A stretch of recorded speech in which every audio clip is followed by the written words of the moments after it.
Então vamos voltar agora para entender como tudo isso daí reflete na vida prática do cristão. Porque parece que homens como Van Til escrevem tratados filosóficos, tratados que devem ser apenas apresentados em seminários, teorias que devem ser conhecidas para você responder perguntas e não passar vergonha sobre o pensamento de alguém.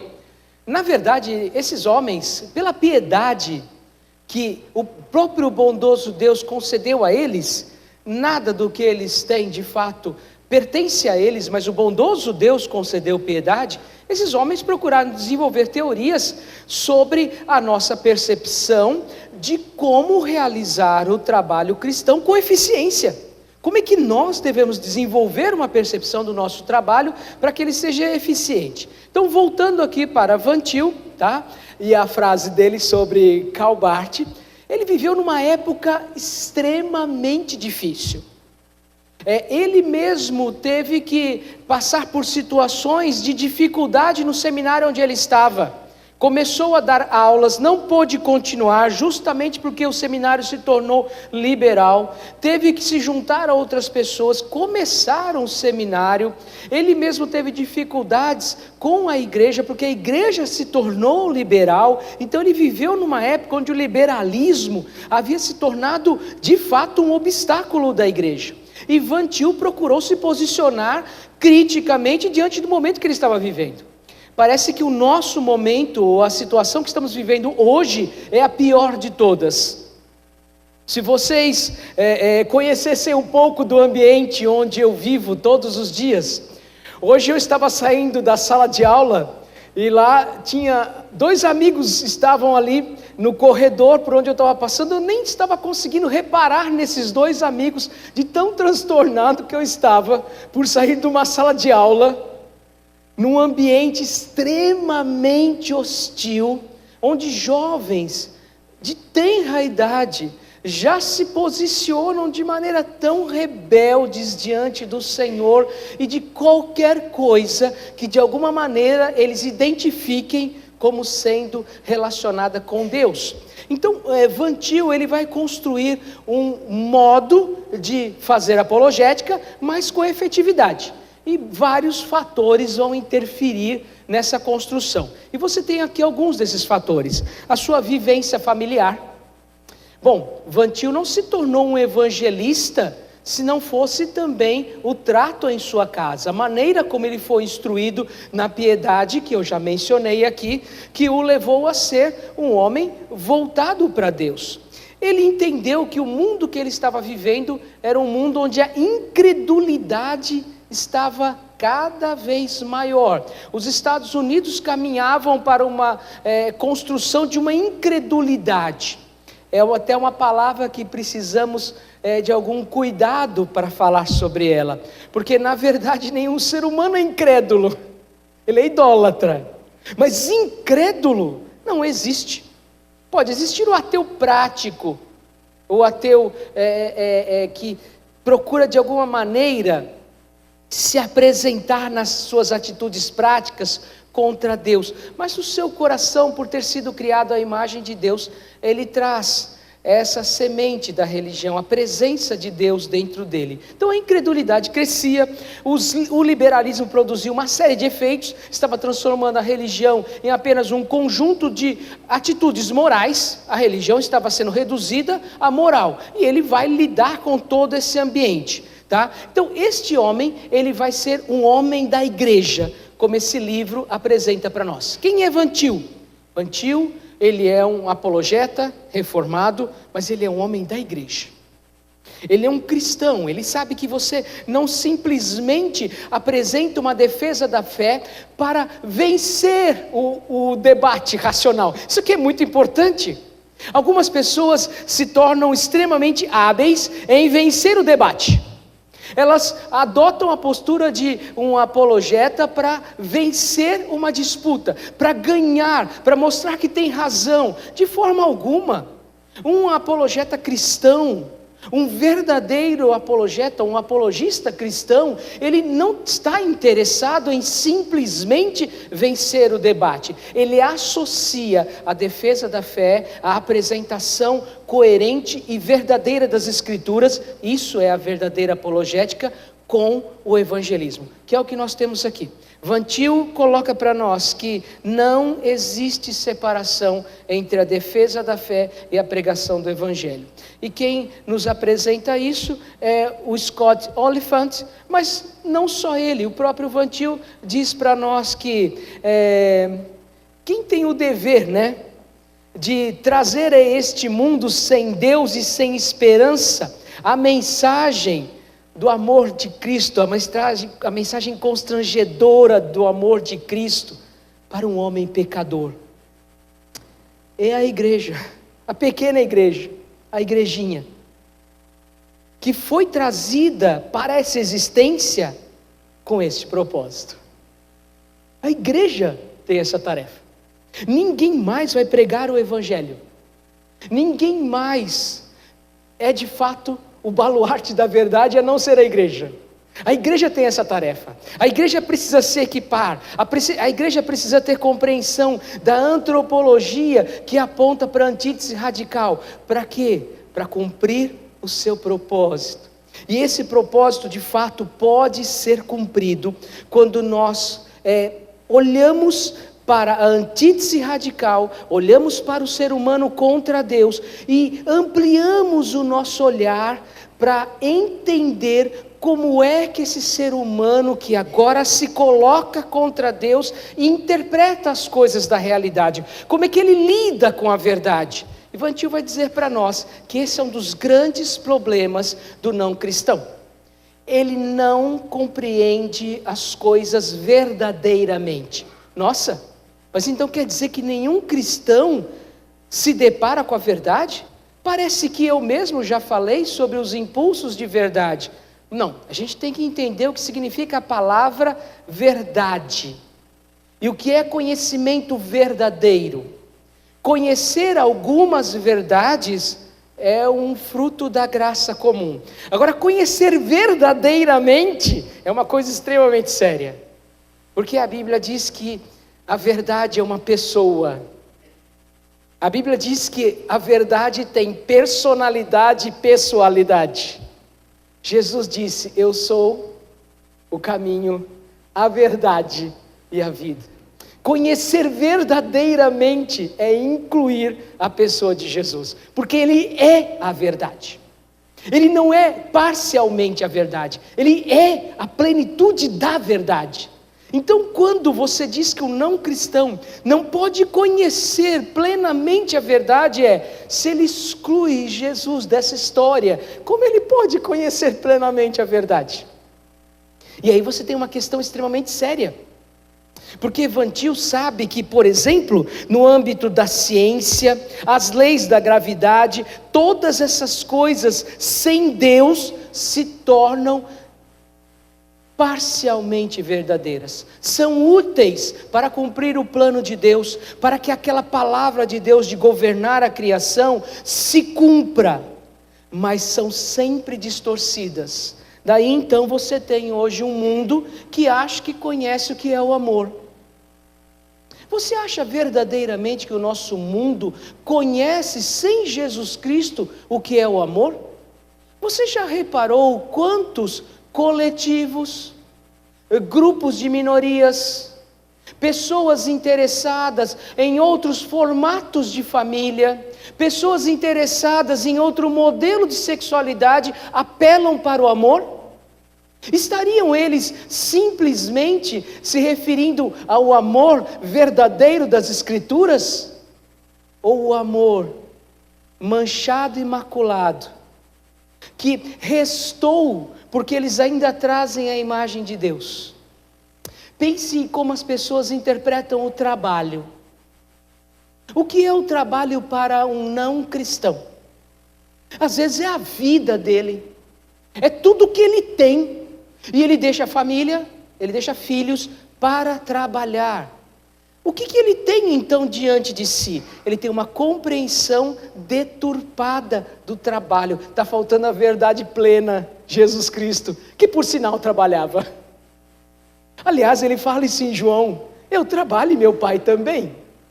Com a percepção que um não cristão tem sobre o casamento, ele consegue, entre trancos e barrancos, como se diz popularmente, nessas gotas de cosmovisão, levar adiante o seu casamento. Mas ele conhece a plenitude do casamento, ele sabe o que verdadeiramente significa, ele tem a plenitude da verdade? Não tem, porque ele exclui Cristo dessa relação. E aí o casamento passa a ser também parcialmente verdadeiro. Então o Vantil tem compreensão disso, e essa frase diz exatamente isso. Que quando você simplesmente se dispõe a conhecer a verdade, busca a verdade, mas exclui a pessoa mais importante da verdade, todo conhecimento, ele é parcial. Bom, esse é um momento de muitas críticas para Vantil. Muitas vezes as caricaturas criadas sobre Vantil têm a ver com esse ponto. Mas quando você compreende exatamente o que ele está dizendo, fica claro. Você não pode ser gentil falando para pacientes que necessitam de medicação forte, que nada sério,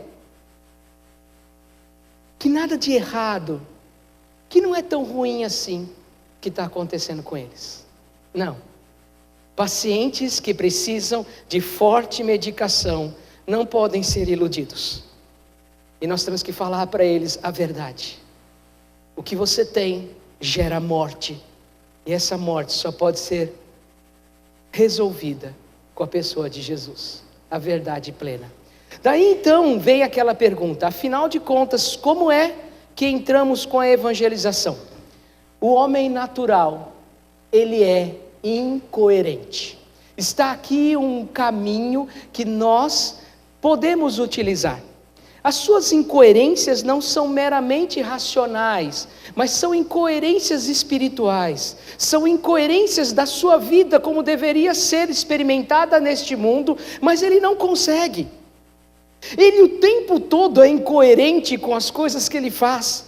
Ele quer ser feliz, mas pelo caminho errado.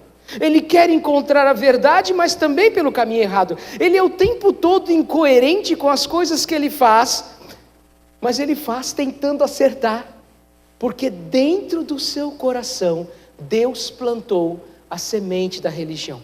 E está aqui o ponto de contato para o evangelismo. Quando nós conversamos com o não cristão, nós somos racionais, não racionalistas. Quando nós conversamos com o não cristão, nós apresentamos o remédio que cura a enfermidade mortal.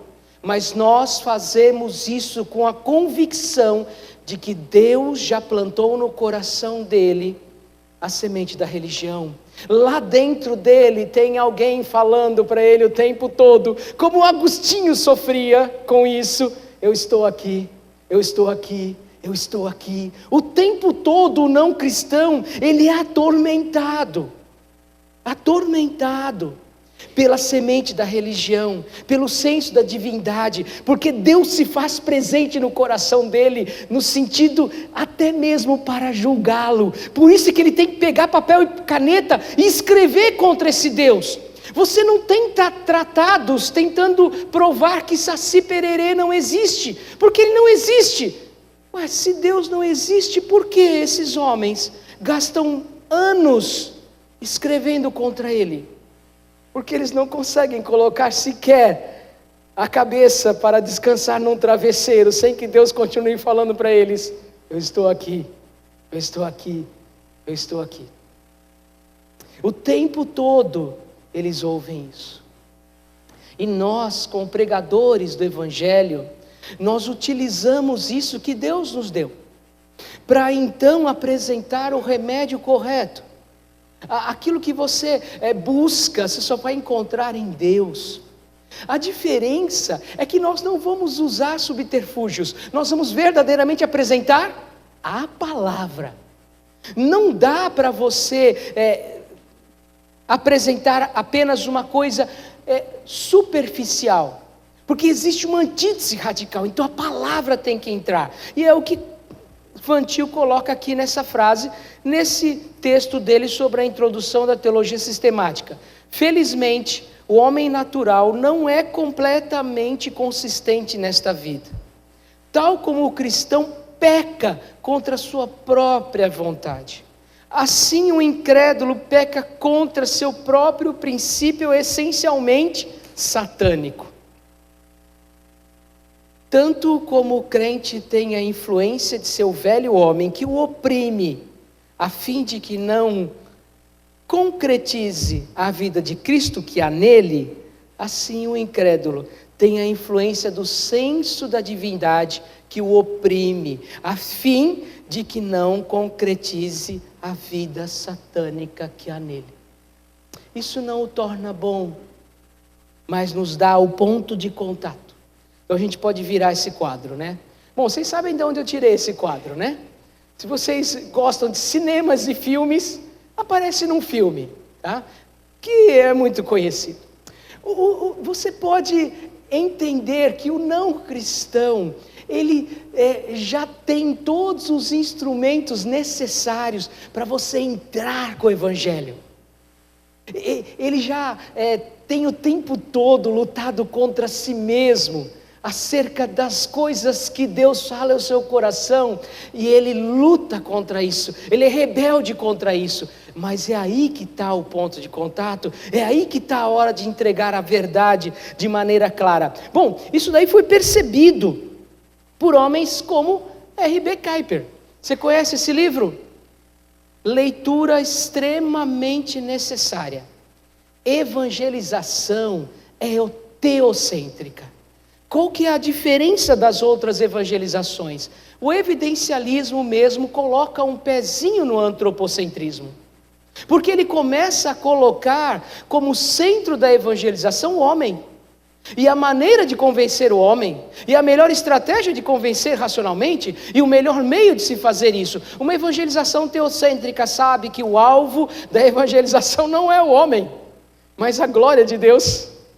Você não evangeliza porque você quer que aquela alma se converta, você evangeliza porque Deus determinou, você evangeliza porque é uma ordem, você evangeliza porque Deus precisa ser glorificado, porque a glória dele está em jogo. Você evangeliza porque o Deus Todo-Poderoso tem um convite verdadeiro para que as pessoas se arrependam. Toda a evangelização teocêntrica, ela é radicalmente centrada na pessoa de Deus. E é esse tipo de evangelização que você tem quando você entende a antítese. Quando fica claro para você que o não cristão vive num mundo onde ele se coloca rebelde contra Deus, o seu coração tem ódio de Deus, ele de fato não quer o Senhor, e ele não deseja Deus. Ele luta contra a semente da religião, e ele luta arduamente para aplacar a voz que Deus colocou lá dentro. Você entende que toda evangelização só pode ser teocêntrica. Ela precisa ser centrada na pessoa de Deus. As estratégias são secundárias, são importantes. Os métodos são secundários, são importantes. Olha, coisas secundárias não necessariamente são desprezíveis, mas o mais importante é a pessoa de Deus. É a obediência ao chamado, é a obediência à voz de Deus, é a obediência à certeza de que Deus deve ser engrandecido neste mundo que Ele criou.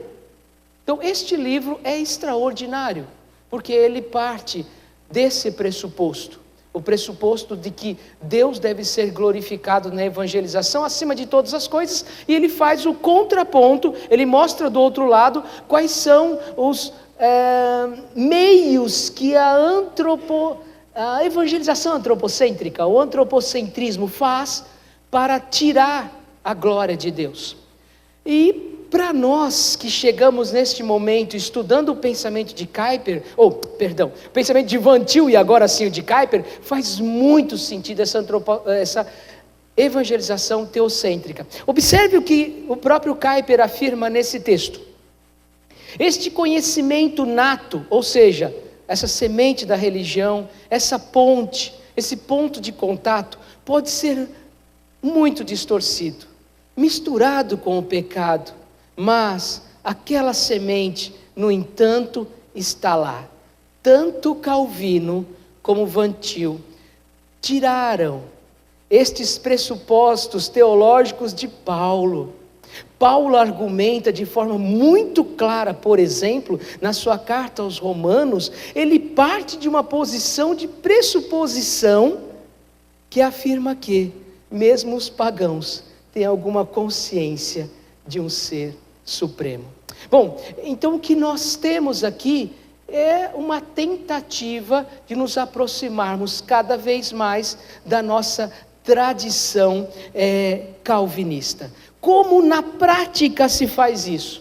Um evangelista, ele pode começar a sua pregação que coloca Deus no centro da mensagem, que é teocêntrica no seu método, no seu início e na sua finalidade. Ele começa de qualquer ponto da criação.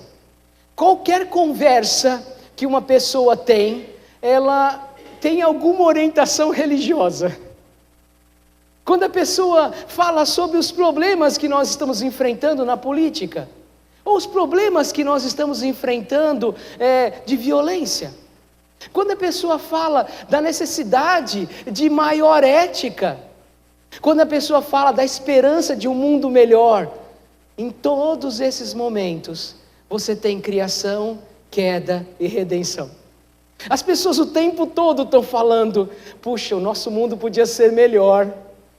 Tem alguma coisa errada com o nosso mundo. Quem dera um redentor se levantasse o tempo todo. Então qualquer ponto, qualquer momento, em qualquer situação, na fila de um banco, numa conversa cotidiana, sentado ao lado de alguém, num banco de um ônibus, num banco de um metrô, não importa. Quando a pessoa abre o seu coração, ela fala de alguma coisa que lá no fundo se relaciona com criação, queda e redenção. Por isso que para Van Til, você pode, como todo mundo fala do Deus Criador, o apologista cristão pode iniciar uma discussão virtualmente de qualquer ponto da experiência humana e demonstrar como ele expressa a verdade. Você não precisa gastar horas tentando convencer a pessoa racionalmente que Deus existe. Então, ao seu lado senta alguém e você encontra a oportunidade de pregar o evangelho, e aí você vai gastar tempo tentando convencer a pessoa de que Deus existe?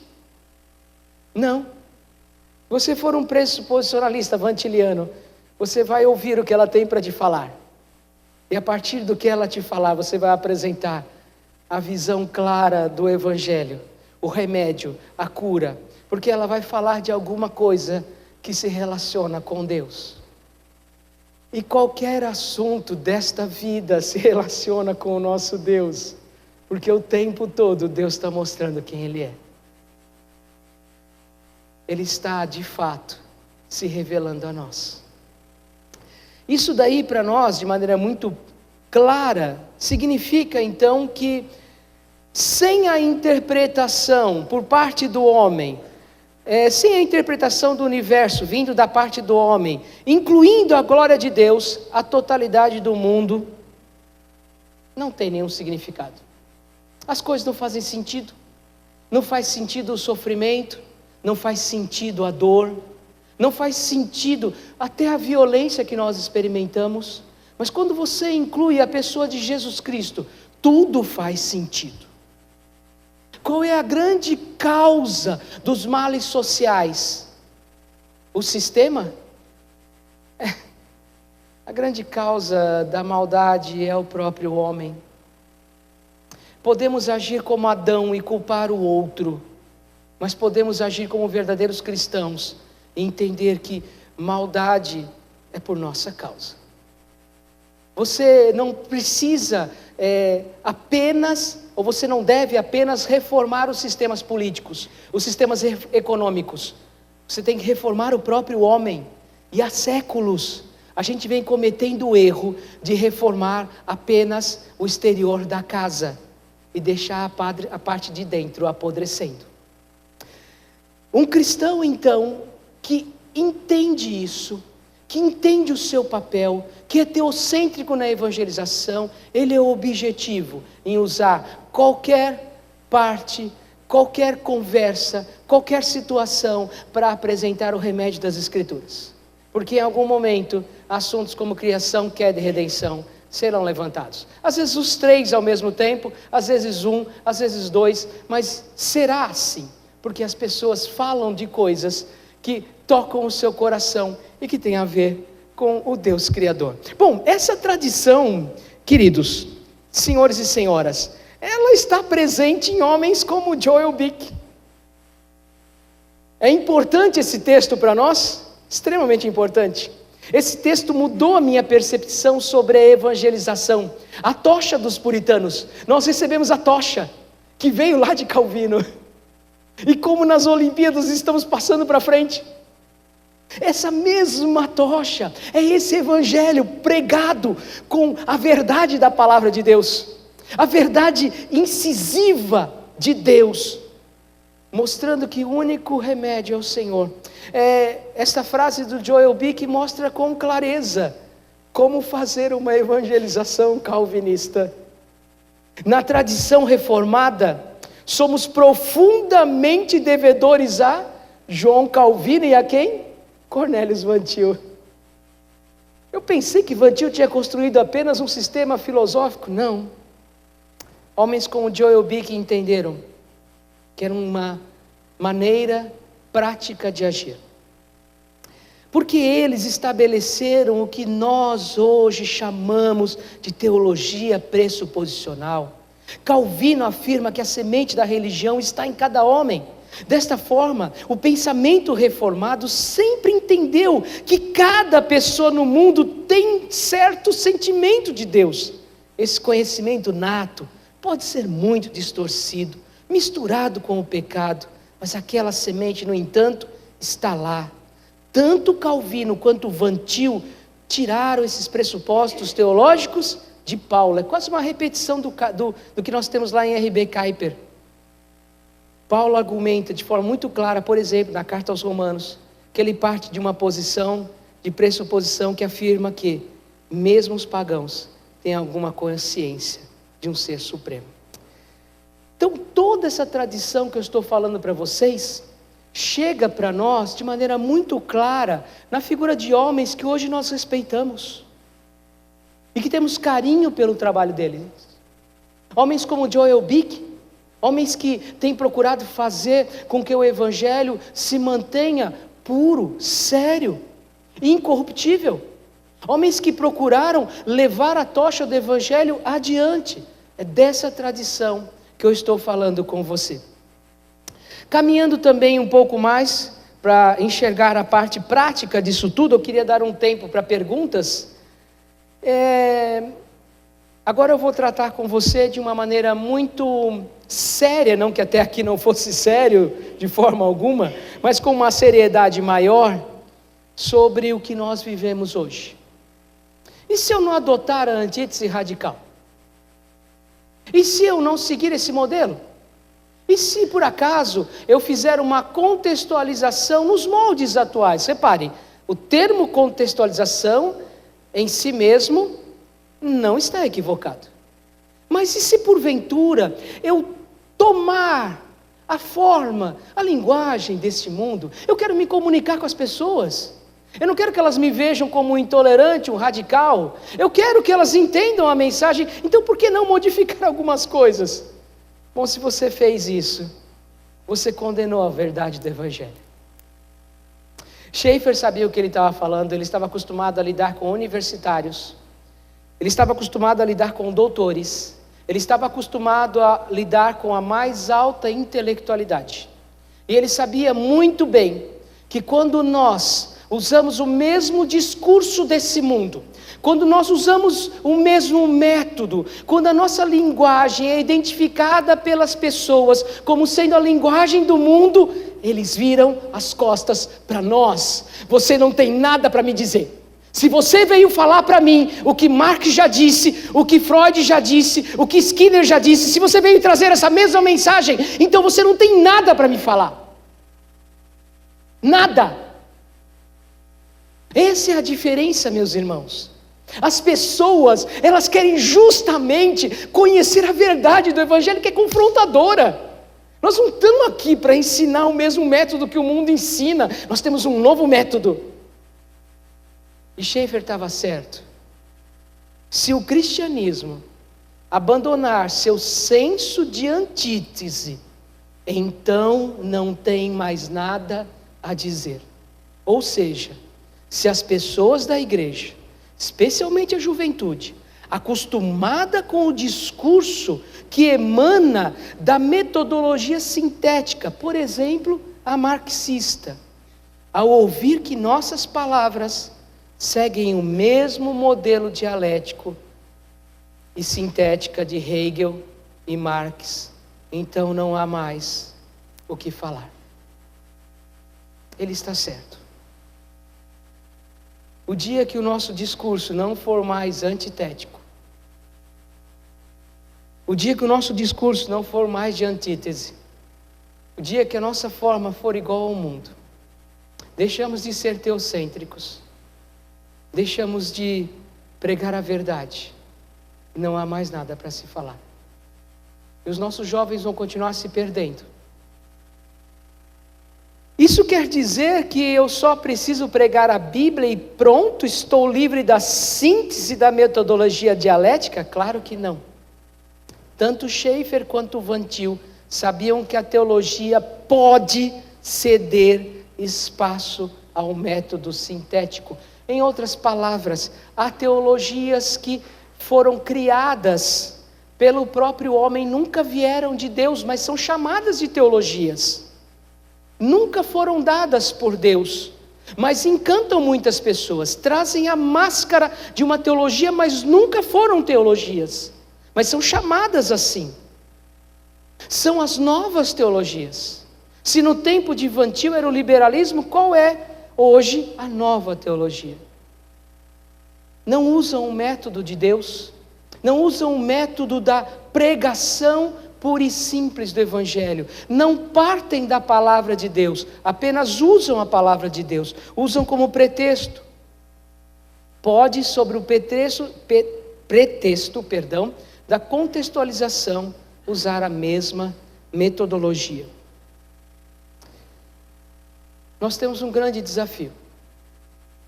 A antítese não está aí para você apenas conhecê-la.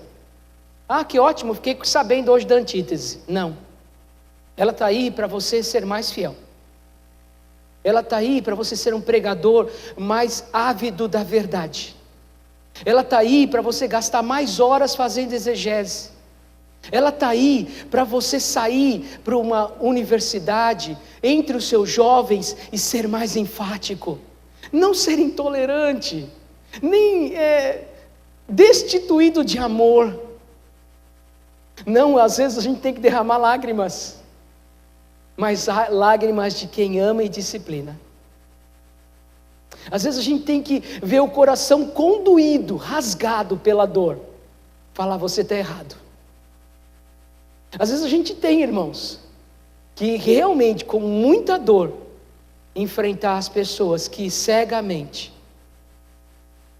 deixaram de lado a verdade do Senhor. O que você tem que fazer passo a passo? Reconhece a antítese radical. Não caia na falácia do campo neutro. Não tem campo neutro. Entenda a presença da teorreferência negativa. A pessoa continua ainda teorreferente, ligada com Deus, só que de maneira negativa. Ela se opõe a Deus. Não subestime essa oposição. É ferrenha, é voraz, é tremenda. Use exclusivamente a metodologia cristã. Evangelização teocêntrica, verdade em primeiro lugar, ponto de partida a palavra. Mas eu tenho medo de pregar a palavra. Não tenha. Simplesmente diga para as pessoas a palavra de Deus. Ela não volta vazia. Isaías 55:11. Simplesmente. Segundo, desmascare as mentiras do auto-engano. O não cristão cria vários métodos para se auto-enganar. Ele usa muitas máscaras, ele tem muitas desculpas, ele tem muitas saídas. Ele infelizmente não pode fazer isso. Ele não tem outra alternativa, não há outro caminho. É o único caminho, o caminho do pecado. Auto-engano. Destaque as incoerências. Uma visão de mundo sem Deus é incoerente. Mas os não cristãos, eles não sabem da Bíblia, eles vivem no mundo de Deus. Eles podem espernear, reclamar, pular, brigar, mas eles vivem no mundo de Deus. Eles vivem no mundo onde Deus criou o sol, Deus criou a chuva. Eles não precisam, Deus não precisa do reconhecimento deles para ser Deus. Se os não cristãos não reconhecerem Deus, Deus continua sendo Deus. Então, use o ponto de partida, a revelação de Deus nas Escrituras, e o ponto de contato, a imagem de Deus. Bom, eu queria, lógico, tudo termina na cruz. Não tem outro caminho. Agradeço, insisto no ponto. Certamente ficaram muitas coisas para serem tratadas. Eu apresentei apenas uma pequena parte do pensamento de Van Til, me limitei só a Van Til, tá? E espero ter despertado no coração de vocês o estudo da área. Vocês têm mais outros dias e certamente Deus usará os outros também para trazer maior conhecimento. Obrigado pela atenção de todos.